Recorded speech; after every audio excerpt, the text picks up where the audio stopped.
O Tanjobi omedetou gozaimasu. Isto é japonês para parabéns. O Observador faz 12 anos e, em vez de bolo, oferecemos uma visita ao Japão com a Pinto Lopes Viagens. Assine por apenas 39,90€ e habilite-se a ganhar. 12 anos a escrutinar o poder, 12 mil quilómetros para celebrar. Assine hoje em observador.pt. Arigatou.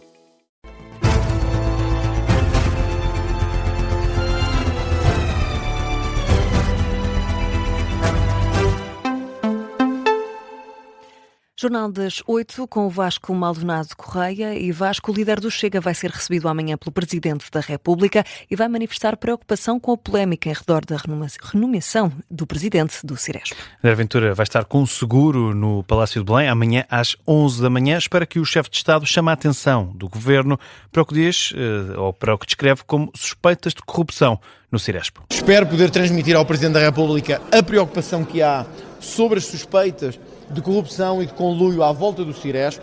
Acho que as denúncias que ontem eu próprio tive a oportunidade de divulgar da adjunta do Ministério da Administração Interna sobre o relatório do Ciresp são graves, merecem a atenção quer de um antigo Primeiro-Ministro, quer do Presidente da República, quer dos líderes da oposição. Eu acho que há momentos na vida em que nós, políticos, jornalistas e todos, temos que dizer sim ao escrutínio e não ao medo. E este é um desses momentos. O MAI tentou esconder o que vinha no relatório do Ciresp, tentou condicionar o que vinha no relatório do Ciresp. Preocupação manifestada por André Ventura, que esteve hoje presente na apresentação de um livro do constitucionalista Carlos Banco de Moraes, em Lisboa, que contou com a intervenção, ou com uma intervenção, de Pedro Passos Coelho. Ora, à entrada para o evento, o líder do Chega desafiava o antigo Primeiro-Ministro a dizer se concorda ou não com a proposta do partido para a revisão constitucional. Talvez seja hoje uma boa oportunidade também de se falar nisso. Estamos hoje num livro que se chama Constituição Fluida, precisamente sobre a revisão constitucional e as alterações à Constituição em coisas importantes e decisivas, como a reforma da justiça, a reforma do modelo económico que temos, a questão da nacionalidade e da perda da nacionalidade. Hoje era um bom dia do Dr. Pedro Passos Coelho também dizer se concorda com esta revisão constitucional ou se não concorda. Eu diria, mas sou só eu aqui, que perante o projeto que apresentámos, com estas coisas concretas, reforma da justiça, perda de nacionalidade para quem comete crimes, um novo modelo económico, Pedro Passos Coelho concordaria. Desafio de André Ventura lançado a Pedro Passos Coelho, eles que estiveram ambos à conversa ainda antes do início deste evento, à altura em que Filipe, o antigo Primeiro-Ministro, pediu mais ritmo ao governo de Luís Montenegro. E Vasco, Pedro Passos Coelho deixou um aviso ao atual Primeiro-Ministro.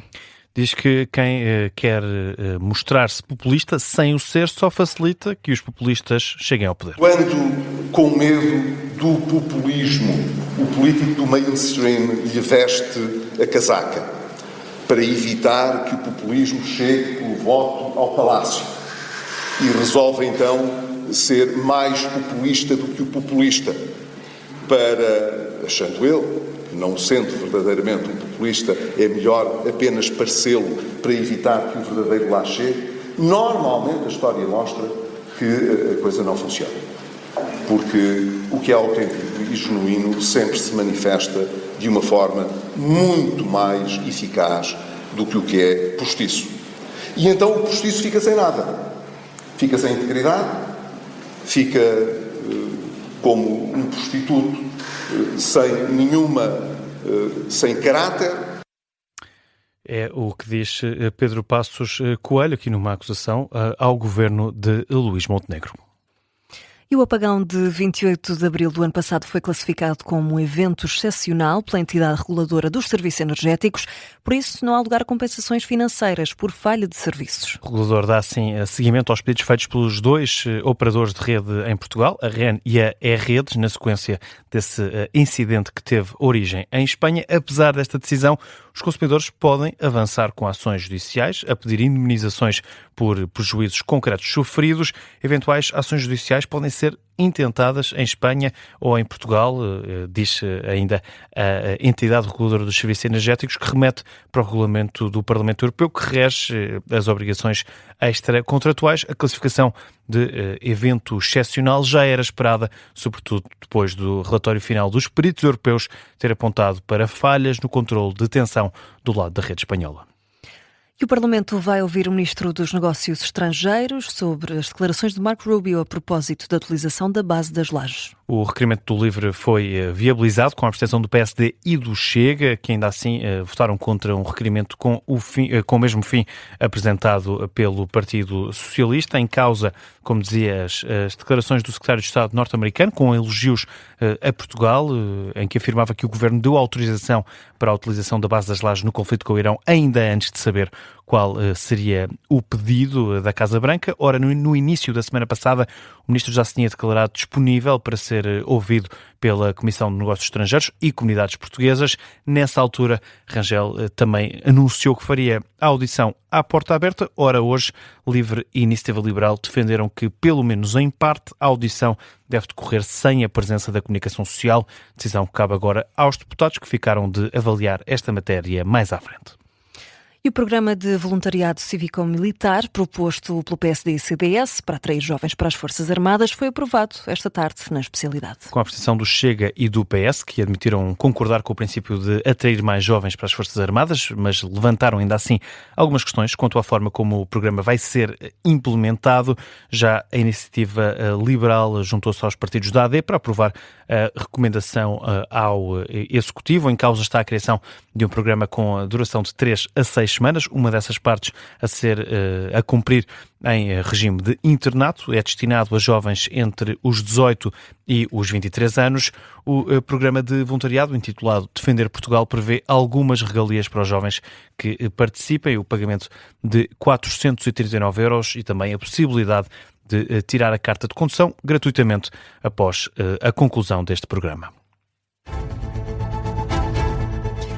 E Vasco, vamos também conhecer outros temas em destaque esta hora. Gouveia Melo põe em causa a competência de uma entidade civil para elaborar uma perícia ao navio militar Mondego, a embarcação onde 13 militares se recusaram a cumprir uma missão em 2023, alegando, na altura, razões de segurança. Em causa está uma notícia veiculada hoje pelo Correio da Manhã de que uma perícia recente pedida pelo Tribunal Central da Instrução Criminal concluiu que o Mondego não reunia as condições de segurança necessárias.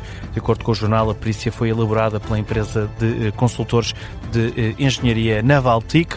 Ora, em reação, numa resposta enviada à agência Lusa, o antigo chefe-maior da Armada questionou a legitimidade desta entidade civil para decidir sobre um navio militar.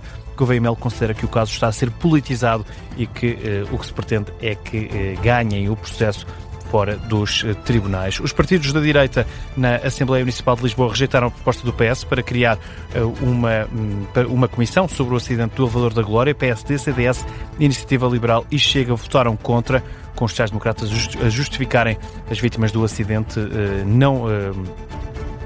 a justificarem que as vítimas do acidente não precisam de uma luta partidária e que escrutínio e encenação são coisas diferentes. O PS queria conhecer mais a fundo pormenores sobre a indemnização às vítimas e famílias, sobre os inquéritos interno e externo anunciados pela Carris ou sobre a manutenção dos elétricos. Fechamos com o PS, que vai alterar o projeto sobre a transparência dos doadores de partidos após as falhas que foram apontadas pela entidade das contas, para que não haja margem para dúvidas quanto à informação que deve continuar a ser acessível. A agência Lusa, o deputado do PS, Pedro Delgado Alves, explica que a decisão de atualizar o projeto de lei do partido, depois destes pareceres, ou seja, que esta decisão chega depois desses pareceres chegarem e também depois de críticas do LIVRE e do Bloco de Esquerda.